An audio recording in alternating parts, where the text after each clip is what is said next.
الفاتحة. بسم الله الرحمن الرحيم.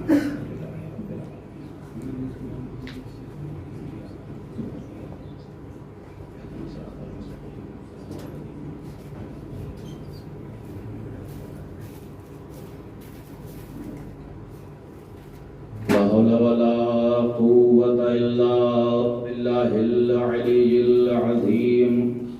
أعوذ بالله من الشيطان اللعين الرجيم. بسم الله الرحمن الرحيم. الحمد لله الذي اسمه دواء وذكره شفاء وطاعته غنى، الذي ولي المؤمنين وغاية آمال العارفين وغياث المستغيثين، ثم الصلاة والسلام على سيد الأنبياء والمرسلين وخير المبشرين والمنذرين، سيدنا ونبينا مولانا مولى الكونين جد الحسن والحسين أبي القاسم محمد،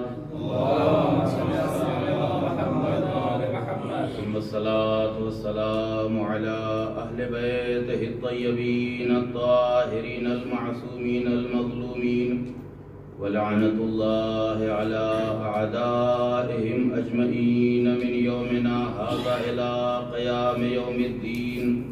أما بعد، فقد قال الله تبارك وتعالى في القرآن الكريم: بسم الله الرحمن الرحيم. لله العزة ولرسوله وللمؤمنين ولكن المنافقين لا يعلمون. صلوات پڑھ دیں محمد والے محمد.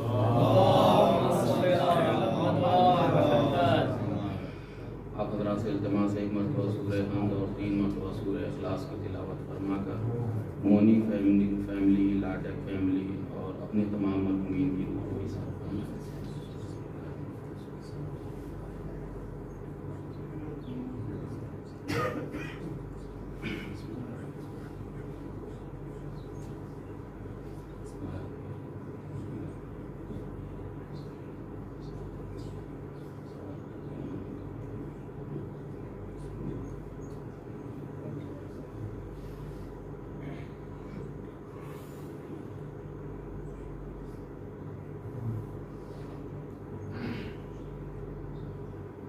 صلوات پڑھ دیں محمد والے.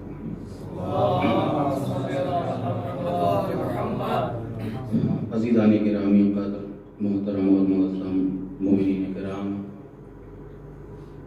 جیسا کہ آپ حضرات اچھی طریقے سے واقف ہیں، سلسلے مجالس رواں دواں ہے اور ہر ایک مجلس کا ایک خاص موضوع ہے، اور میرا جو موضوع ہے وہ عزت مومن یا عزت مومن اہل بیت علیہ السلام کی نگاہ میں. بہت ہی کم وقت میں انشاءاللہ اپنی گفتگو کو تمام کر دوں گا. آپ دیکھیے ارشاد خداوندی ہو رہا ہے کہ للہ العزت ولرسولہ وللمؤمنین ولکن المنافقین لا یعلمون. بے شک عزت اللہ کے لیے ہے، عزت اس کے رسول کے لیے ہے، لیکن منافقین اس چیز کو نہیں جانتے. آپ دیکھیے یہ بھی اہل ایمان اور مومنین کے لیے شرف ہے، ان کی منزلت کا اعلان ہے کہ اللہ نے جس آیت کریمہ میں اپنی عزت کا تذکرہ کیا، جس آیت کریمہ میں اپنے نبی کی عزت کا تذکرہ کیا، اسی آیت کریمہ میں مومنین کی عزت کا تذکرہ کیا.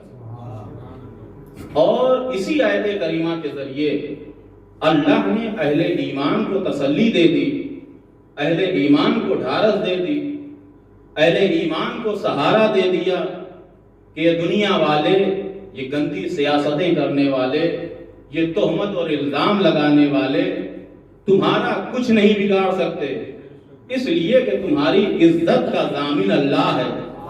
یہ دنیا والے چاہیں اپنی سیاستوں کے ذریعے، مکر و فریب کے ذریعے، اپنی چال کے ذریعے اہل ایمان کو رسوا کر لیں، یہ کبھی نہیں ہو سکتا. اس لیے کہ جو رسوا کرنے والے ہیں وہ بندے ہیں، جو عزت کا ضامن ہے وہ خدا ہے، یا لفظوں کو بدل کر یوں کہہ دیا جائے کہ جو رسوا کرنے کی کوششیں کرنے والے ہیں وہ بندے مجبور ہیں، جس نے اس مومنین کے عزت کی ضمانت لے لی ہے وہ خدائے مختار ہے، جس نے اہل ایمان کی عزت کی ضمانت لے لی ہے کہ وہ خدائے مختار ہے۔ اور عزیزان گرامی آپ دیکھیے کہ اللہ نے اہل ایمان کی عزت کا تذکرہ قرآن مجید کے اس سورہ میں کیا کہ جس سورہ کا نام سورہ منافقون رکھا۔ یہ بھی اللہ کا انتقام ہے کہ اللہ نے مومنین کی عزت کا تذکرہ سورہ منافقون میں کیا۔ اللہ نے مومنین کی عزت کا تذکرہ سورہ منافقون میں کیا۔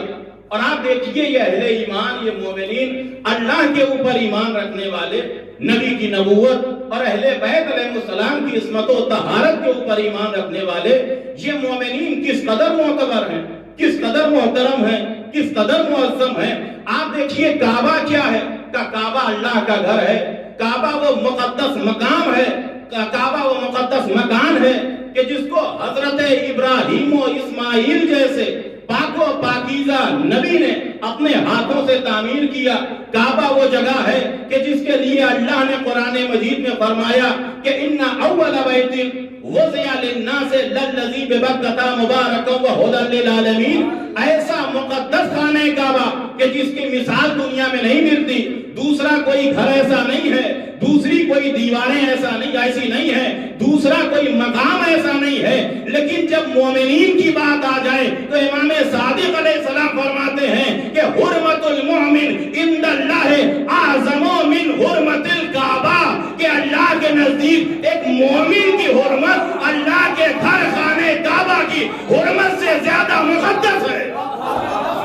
حرمت المؤمن عند اللہ اعظم من حرمت الکعبہ، کہ یہ کعبہ اتنا مقدس، لیکن اللہ کی بارگاہ میں مومن کی حرمت، مومن کی عزت، مومن کی تکریم، مومن کی تعظیم کا خانہ کعبہ سے زیادہ بلند ہے۔ اس کا مطلب یہ ہے عزیزان گرامی کہ اگر کوئی انسان ایسا ہے کہ جس نے کسی مومن کی توہین کی یا توہین کرنے کی کوشش کی تو اس نے مومن کی توہین نہیں کی، اللہ کے گھر خانہ کعبہ کی توہین کی، اللہ کے گھر خانہ کعبہ کی توہین کی۔ اور عزیزان گرامی آپ دیکھیے کہ یہ جو ہمارے ہاں مسلسل علماء کرام کی سیرت اور اس سے پہلے ائمہ تحریر کی سیرت کہ کس قدر اہل ایمان اور مومنین کی عزت اور ان کی تکریم کے متعلق انہوں نے درس دیا۔ یہاں پر چونکہ حوضہ علمیہ کی بات ہے، ہم سب کے سب طالب علم ہیں، طلاب کرام کا مجمع ہے، لہذا آقائے مرزا شیرازی کا میں یہاں پہ ایک واقعہ نقل کرنا چاہتا ہوں کہ ہمارے علماء اعلیٰ، ہمارے فقہاء اور ہمارے مراجع کرام اس چیز کی کس قدر جو ہے توجہ اس چیز پہ دیتے ہیں اور خیال کرتے ہیں۔ آقائے مرزا شیرازی رحمت اللہ علیہ اپنے زمانے کے ایک عظیم فقیر، ایک عظیم عالم دین، ایک عظیم مرجع، آپ اچھی طریقے سے جانتے ہیں۔ آقائے مرزا شیرازی، ان کی مرجعیت بھی مرجعیت عامہ، تمام کا جو ہے وہ عالم تشیع کو اس نے جو ہے اپنے احاطے میں رکھا ہوا تھا۔ آقائے مرزا شیرازی یہ سامرہ میں سکونت پذیر تھے۔ آپ اس زمانے میں ابھی آپ دیکھیں کہ اگر کوئی محتاج ہو، کسی کوئی حاجت ہو، ضرورت ہو، مکاتب میں جاتے ہیں، دفاتر میں جاتے ہیں تو وہاں پہ پرچہ دیا جاتا ہے، جتنی رقم لکھ دی جائے وہاں پہ آپ چاہیے جو وکیل ہو، جو منتظم ہو، اتنی رقم نکال کے آپ کو دے دے گا۔ آقائے مرزا شیرازی کے زمانے میں ایک انسان تھا، مرد مومن تھا، اس کو کسی چیز کی ضرورت تھی، آقائے مرزا شیرازی کے پاس وہ سامرہ میں گیا اور وہاں جانے کے بعد اپنی حاجت، اپنی مشکل، مرض ہو، بیماری ہو، جو بھی ہو، اس نے پیش کیا۔ آقائے شیرازی نے محسوس کیا کہ 4 لیرے میں اس کی حاجت پوری ہو جائے گی، جو ضرورت ہے وہ 4 لیرے میں پوری ہو جائے گی۔ لہذا انہوں نے ایک ورقہ لیا، اس کے اوپر 4 لیرہ لکھا اور کہا یہاں نہیں، بغداد چلے جاؤ، تم ہی بغداد کے رہنے والے ہو، وہاں چلے جاؤ، فلاں میرا تاجر وکیل ہے، مالی وکیل ہے، اس سے یہ رقم لے لینا۔ اب یہ حضرت جو مکتب سے نکلے تو اس 4 لیرے کے آگے 2 زیرو انہوں نے بڑھا دیا، جو 4 لیرہ تھا وہ 400 لیرہ ہو گیا۔ 400 لیرے کی ایک حیثیت ہوتی ہے، ایک اہمیت ہوتی تھی اس زمانے میں۔ یہ لے کے آئے اس وکیل کے پاس جو خزانچی تھا، مالی وکیل تھا، اس کو دیا۔ وکیل نے ایک مرتبہ دیکھا 400 لیرہ اور ان کی صورت اور شکل دیکھی کہ اس کے پہلے آقا شیرازی نے اس طریقے سے اتنی بڑی رقم نہیں لکھا، یہ کیا ہو گیا ہے؟ بہرحال اس نے کچھ نہیں کہا کہ ٹھیک ہے یہ تفصیلی رقم ہے، ابھی میرے پاس نہیں ہے، لہذا 2 دن کے بعد آئیے گا۔ یہ 2 دن کی جو اس نے مہلت لی تو اپنا ایک نائب آقا شیرازی کے پاس بھیجا کہ کیا واقعاً یہ 400 لیرہ آپ نے لکھا ہے؟ آقا شیرازی نے جیسے دیکھا وہ پورا قصہ سمجھ گئے کہ کیا ہو سکتا ہے۔ انہوں نے نیچے دستخط کر دی کہ یہ جو آپ کے پاس آیا ہے 400 لیرہ اس کو دے دیجئے۔ وہ مومن آیا 2 دن کے بعد وکیل کے پاس، 400 لیرہ لیا اور چلا گیا۔ کچھ دنوں کے بعد پھر اس کو کوئی ضرورت پڑی یا زیارت کے لیے پھر یہ سامرنا پہنچا۔ آقا شیرازی کے ہاں مومنین اور علماء بیٹھے ہوئے ہیں، پھر یہ ان کے پاس گیا۔ آقا شیرازی نے کہا کہ بیٹھ جائیے، میں آپ سے بعد میں ملاقات کروں گا۔ یہ نہیں سمجھ پایا کہ مسئلہ کیا ہے۔ جب سب چلے گئے پھر آقا شیرازی نے اس کو بلایا کہ اس دن جب تم آئے تھے محتاج تھے، میں نے 4 لیرہ لکھا لیکن تم نے اسے 400 لیرہ بنا لیا۔ وہ شخص پریشان ہو گیا کہ ان کو معلوم تھا، انہوں نے پکڑوایا کیوں نہیں، گرفتار کیوں نہیں کروایا، انہوں نے یہ کیوں نہیں کہا کہ ہم نے نہیں لکھا تھا؟ کہا آقا یہ بات آپ کی بالکل صحیح ہے، مجھ سے غلطی ہوئی، لیکن پھر اس نے 400 لیرہ کیوں مجھے دیا؟ کہا وہاں سے وکیل آیا تھا میرے پاس پوچھنے کے لیے، لیکن میں نے لکھ دیا کہ 400 دے دیا جائے۔ کہا آپ نے ایسا کیوں کیا؟ کہا اس لیے کیا اگر نہ لکھتا تو 396 لیرے کے عوض میں تیری بے عزتی ہو جاتی، لہذا میں نے 300 لیرہ دینا مناسب سمجھا۔ اس وکیل کے سامنے تجھے بے عزت ہونا میں نے منظور نہ کیا، اس وکیل کے سامنے تجھے بے عزت ہوتے ہوئے میں نہ دیکھ سکا، لہذا میں نے لکھ دیا کہ 400 لیرہ اس کو دے دیا جائے۔ اور دیکھو یہ حرکت تم نے میرے سامنے کر دی، کسی اور کے سامنے یہ نہ کرنا، یہ بہت بڑا جرم ہے، یہ خطا ہے، یہ گناہ ہے، اللہ معاف نہیں کرے گا۔ اللہ تو چھوڑو، دنیا میں کسی اور کے ہاتھ لگ گئے تو بے عزت ہو جاؤ گے۔ گویا آقا شیرازی نے اپنے اس عمل سے ہمیں بھی بتا دیا، اسے بھی سمجھا دیا کہ یہ مال و دولت جو ہیں یہ 1000 مرتبہ آئیں گی، 1000 مرتبہ چلی جائیں گی، لیکن عزت مومن اگر 1 مرتبہ چلی گئی دوبارہ میسر نہیں ہوگی۔ کسی کی عزت، کوئی تعظیم نفس 1 مرتبہ اگر رخصت ہو گئی تو پھر دنیا سے رخصت ہو جائے گا، لیکن جو بے عزتی کا داغ، جو بے حرمتی کا داغ، جو توہین کا داغ لگ گیا وہ تمہارے دامن سے نہیں چھوٹے گا، نسلوں میں چلتا رہے گا، تمہارے دامن سے نہیں، نسلوں۔ آپ جانتے ہیں سب کے ہاں علاقوں میں ایسی چیزیں ہوئی، کبھی کسی کے اجداد نے کوئی غلط کام خدا نخواستہ کر لیا ہو تو پوتوں کو برداشت کرنا پڑتا ہے کہ ان کے دادا یہ کام کیا کرتے تھے۔ اسی کے مقابل میں اگر کسی کے آبا و اجداد نے نیک کام کیا ہے تو پوتوں کو شاباشی ملتی ہے کہ بھائی یہ فلاں صاحب کے نواسے ہیں، فلاں صاحب کے پوتے ہیں اور فلاں گھرانے سے ان کا تعلق ہے۔ تو آپ نے دیکھا اس زمانے میں جو 400 لیرہ تھا، کا 400 لیرے میں 10 مومنین کی حاجت پوری ہو سکتی تھی، لیکن آقا شیرازی نے بتایا کہ 10 مومن کی حاجتوں کو پورا کرنا ایک طرف ہے، ایک مومن کی عزت بچا لینا ایک طرف ہے، ایک مومن کی عزت بچا لینا ایک طرف ہے۔ لہذا عزیزان گرامی یہ قرآن مجید کی آیت کہ للہ العزت ولرسولہ وللمؤمنین ولکن المنافقین لا یعلمون، اللہ کے لیے عزت ہے، مومنین کے لیے عزت ہے، لیکن جو ہے وہ منافقین اس چیز کو نہیں پہچانتے۔ اب عزیزان گرامی جب اللہ نے یہ ضمانت لے لی کہ عزت اللہ کے لیے، عزت مومنین کے لیے اور عزت اللہ کے رسول کے لیے، تو جو اہل ایمان ہیں، جو مومنین ہیں، ان کو بھی خیال کرنا چاہیے۔ امام صادق علیہ السلام فرماتے ہیں کہ لا ينبغي للمؤمن ان يذل نفسه، مومن کے لیے مناسب نہیں ہے، اس کے لیے جائز نہیں ہے بالکل بھی کہ اپنے نفس کو ذلیل کرے. کہ یہ کیسے ہو سکتا ہے کہ کوئی اپنے نفس کو ذلیل کرے؟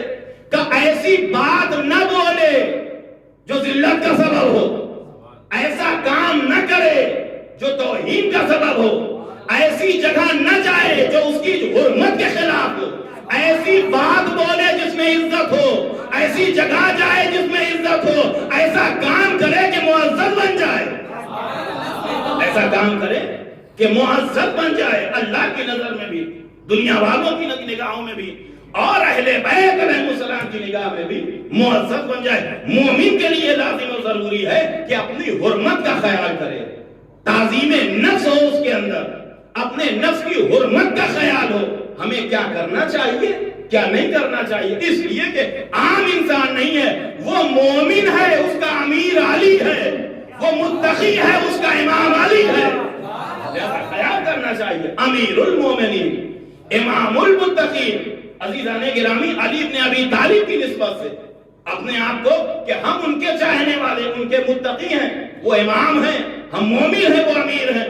اب آپ دیکھیے عزیزان گرامی کہ عزت اللہ نے اپنے لیے رکھی، اپنے رسول کے لیے اور اہل ایمان کے لیے عزت. اب آپ دنیا میں دیکھیے، دنیا میں عزت کا معیار کیا ہے؟ عزت دار کسے کہا جاتا ہے؟ کہا جو صاحبان مال ہے وہ عزت دار، صاحبان اقتدار ہے وہ عزت دار، جن کے پاس طاقت و قوت ہے وہ عزت دار، جن کے پاس لشکر ہے وہ عزت دار. یہ دنیا میں عزت کا معیار ہے.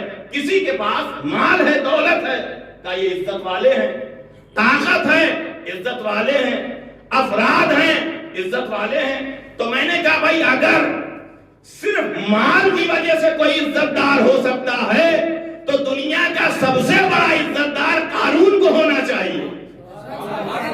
دنیا کا سب سے بڑا عزت دار قارون کو ہونا چاہیے. اگر افراد کی وجہ سے کوئی عزت دار ہو سکتا ہے تو سب سے بڑا عزت دار فرعون کو ہونا چاہیے.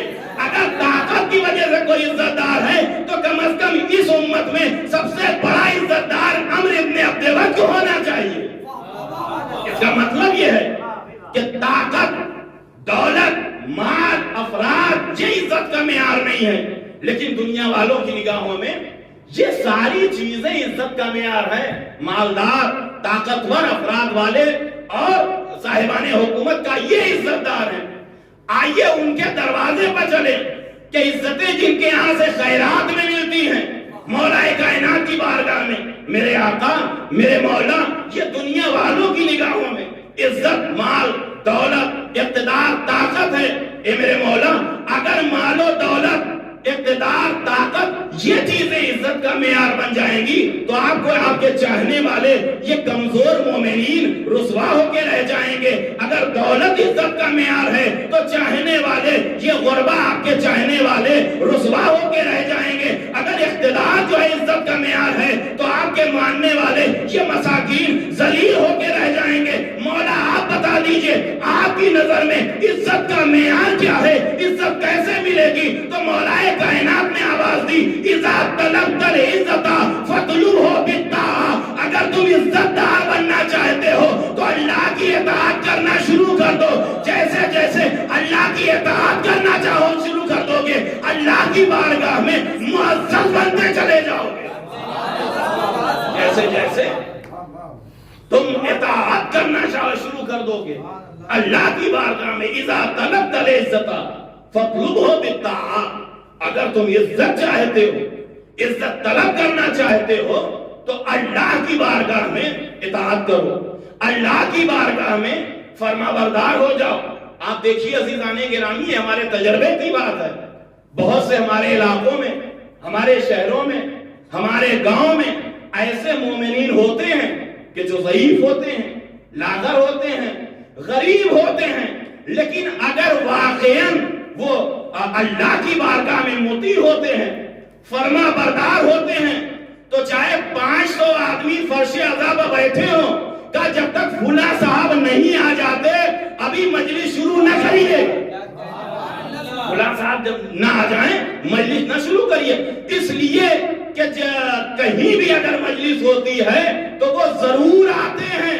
یہ کیا ہے؟ مجلسوں میں آنا، مسجدوں میں آنا اور اس طریقے سے خدمت خلق الہی کرنا. تو جہاں بھی ایسا موقع آتا ہے، ضعیف ہو، ناکامہ ہو، کمزور، یہ ہر علاقے کی بات ہے، کہ فلاں صاحب جب تک نہ آ جائیں تب تک مجلس نہ شروع کی جائے، ان کا انتظار کیا جائے. اس سے بڑی عزت کیا ہو سکتی ہے کہ مالدار بیٹھے ہوئے ہیں، طاقت والے بیٹھے ہوئے ہیں، بڑی فیملی والے بیٹھے ہوئے ہیں، لیکن ایک مسکین کا انتظار کیا جا رہا ہے. کیوں؟ کہ اس لیے کہ مومن ہے، متقی ہے، پرہیزگار ہے، اللہ وعدہ ہے. وہ آ جائے تب یہ پروگرام شروع ہوگا، وہ آ جائے تب یہ پروگرام شروع ہوگا. تو عزیزان گرامی، مولا کائنات نے بیان فرمایا کہ اگر عزت دار بننا چاہتے ہو تو اللہ کی اطاعت کرو، اللہ کی فرما برداری کرو. جس چیز کو واجب قرار دیا ہے اس کو انجام دو، جس سے منع کیا ہے اس سے اپنے آپ کو روک لو. یہی وجہ ہے عزیزان گرامی کہ وہ مولا کائنات کے ظاہری طور پہ، چاہے ان کو چوتھا خلیفہ مانا گیا، چوتھا حاکم مانا گیا، لیکن مانا گیا ظاہری طور پہ، اگرچہ باطنی طور پہ امام تو امام ہے، لیکن چوتھے نمبر پہ ظاہری طور پہ مسلمانوں کی نگاہ میں بھی حاکم ہیں، صاحب اقتدار ہیں، صاحب تخت و تاج ہیں. لیکن عزیزان گرامی، کبھی کسی نے نہیں سنا کہ مولا کائنات نے یہ فخر کیا ہو کہ میرے معبود، میری عزت کے لیے یہ بہت بڑی بات ہے کہ تو نے ہمیں حاکم بنا دیا، تو نے صاحب تخت بنا دیا، تو نے صاحب تاج بنا دیا. میرے معبود، تو نے بڑی عزت افزائی کی میری کہ تو نے مجھے اشجع العرب والعجم بنا دیا. کبھی نہیں کہا میرے معبود تیرا لاکھ لاکھ شکر ہے، تو نے میری عزت بڑھائی، فاتح خیبر بنا دیا، فاتح خندق بنا دیا، صاحب ذوالفقار بنا دیا. نہیں، کبھی نہیں کہا، فخر نہیں کیا مولا کائنات نے. اگر فخر کیا تو اس انداز میں اپنے ہاتھوں کو بارگاہ خداوندی میں بلند کیا. اس کے بعد کہتے ہیں الہی کفا be عزن in اکون look Abida وکفا be فخرا ان تکون لی ربا. میرے معبود، میری عزت کے لیے یہ کافی ہے کہ میں تیرا بندہ ہوں، میرے فخر کے لیے یہ کافی ہے کہ تو میرا رب ہے. کفا بی عزن ان اکون لک عبدا. میرے معبود، میری عزت کے لیے یہ کافی ہے کہ میں تیرا بندہ ہوں، اور میرے فخر کے لیے یہ کافی ہے کہ تو میرا رب ہے. انتا کما احب فجعلنی کما تحب. اے میرے معبود، جیسا میں چاہتا ہوں ویسا تو ہے، لیکن جیسا تو چاہتا ہے ویسا مجھے بنا دے. جیسا میں چاہتا ہوں، خالق، مالک، پروردگار، ویسا تو ہے، لیکن جیسا تو چاہتا ہے ویسا بندہ مجھے بنا دے. تو عزیزان گرامی، یہ ہے امیر المومنین. اور مولا کائنات نے اس انداز میں بیان کیا کہ اگر کوئی انسان عزت دار بننا چاہتا ہے تو بہترین طریقہ ہے کہ اللہ کی بارگاہ میں مطیع بن جائے، اللہ کی بارگاہ میں فرما بردار بن جائے. لیکن عزیزان گرامی، آپ دیکھیے دنیا والوں نے، اللہ نے ادھر عزت کا اعلان کیا، اپنی عزت، نبی کی عزت اور مومنین کی عزت. دنیا میں اللہ کی انہی مخلوقات نے توہین کرنے کی کوشش کی، اللہ کی بھی توہین، نبی کی بھی توہین اور اہل ایمان کی بھی توہین. کیسے؟ کہا کہ وہ معبود ہے، وہ خالق ہے، وہ پیدا کرنے والا ہے. حق تو یہ ہے کہ اللہ کی بارگاہ میں سجدہ کیا جائے، لیکن لوگوں نے بتوں کے سامنے سر جھکایا، لوگوں نے درختوں کے سامنے سر جھکایا، لوگوں نے چاند و سورج کی جو ہے وہ عبادت کی. یہ کیا ہے؟ یہ سمجھے کہ اس سے اس وحدہ لا شریک کی توہین ہوگی. نہیں عزیزان گرامی، اس کے سامنے سجدہ نہ کرنے سے اللہ کی توہین نہیں ہوگی، بلکہ جو سجدہ کرے گا وہ محترم بن جائے گا، جو سجدہ کرے گا وہ محترم بن جائے گا. لہذا اگر دنیا والوں نے اللہ کے سامنے پیشانی جھکانے سے انکار کیا تو خود ذلیل ہوئے، خود بے عزت ہوئے اور رسوا ہوئے. اللہ کی عزت اور اس کی تعظیم کے اوپر کوئی فرق نہیں پڑا. دوسری بات آپ دیکھیے، نبی کی توہین کی بات آئی تو وہ نبی کہ جو عقل کل ہے اس کو دیوانہ کہا گیا. وہ نبی جو صاحب اعجاز ہے اس کو جادوگر کہا گیا. وہ نبی کہ جس کی زبان اگر جنبش کرے تو یا آیت نکلے گی یا حدیث نکلے گی, اس نبی کو جادوگر کہا گیا, شاعر کہا گیا. اور یہ توہین نہیں تو اور کیا ہے؟ اور آگے بڑھ جائیے, زمانے والوں نے توہین کرنے کی کوشش کی. آپ دیکھیے بھئی آخری بات اور گفتگو تمام ہو گئی. مغیرہ نامی ایک شخص کہ جو عموماً آیا جایا کرتا تھا معاویہ کے دربار میں, ایک دن وہاں سے پلٹ کے آیا اور آن کے اپنے بیٹے سے کہتا ہے کہ آج میں اس کائنات کے سب سے بدترین انسان کے پاس سے آ رہا ہوں. کہا یہ کیا, اس کے پہلے تو آپ چاہتے تھے, کبھی ایسا آپ نہیں کہتے تھے, آج کیوں کہہ رہے ہیں؟ تو کہا وجہ یہ ہے کہ میں نے کہا کہ امیر شام معاویہ کس قدر تم نے بنو ہاشم کے اوپر ظلم و ستم کیا, اب تھوڑا سا ان کو راحت دے دے, تیری جو مرضی تھی جو تجھے چاہیے تھا وہ مل گیا, اب ان کا پیچھا چھوڑ دے, ظلم نہ کر ان کے اوپر. تو معاویہ نے کہا ایسا نہیں ہو سکتا, اور جو انتقام لینا تھا بھی میں نہیں لے پایا. کہا کیا مطلب؟ کہا مطلب یہ ہے کہ پہلے خلیفہ کا زمانہ آیا, خلافت کی, اقتدار پہ حق جمایا, لیکن وہ چلے گئے, ساتھ ساتھ ان کا نام بھی چلا گیا. دوسرے خلیفہ کی بات آئی, تخت خلافت پر بیٹھے, جب تک رہے حکومت کیا, جب چلے گئے ان کا ذکر ساتھ چلا گیا. تیسرے خلیفہ آئے, انہوں نے بھی حکومت کی, لیکن جب وہ گئے سب کچھ ساتھ لے کے چلے گئے. لیکن یہ محمد ابن عبداللہ ہیں کہ اس زمانے سے لے کے آج تک دن میں 5 مرتبہ اشہد ان محمد رسول اللہ کہا جاتا ہے. میں کہوں گا معاویہ یہ تیری بھول ہے کہ جیسے وہ مٹ گئے ویسے یہ مٹ جائیں گے, ایسا نہیں ہو سکتا. اس لیے یہ وہ ہیں کہ جن کی نسل کی بھی بقا کی ذمہ داری, جن کی جو ہے وہ جن کے ذکر کی بھی بقا کی ذمہ داری اللہ نے لے رکھا ہے. تیرا ذکر مٹ جائے گا, تیری نسل مٹ جائے گی, ان کا ذکر بھی باقی رہے گا, ان کی نسل بھی باقی رہے گی, ان کا ذکر بھی باقی رہے گا اور ان کی نسل بھی باقی رہے گی. نہ ان کا ذکر مٹنے والا ہے اور نہ ان کی نسل مٹنے والی ہے.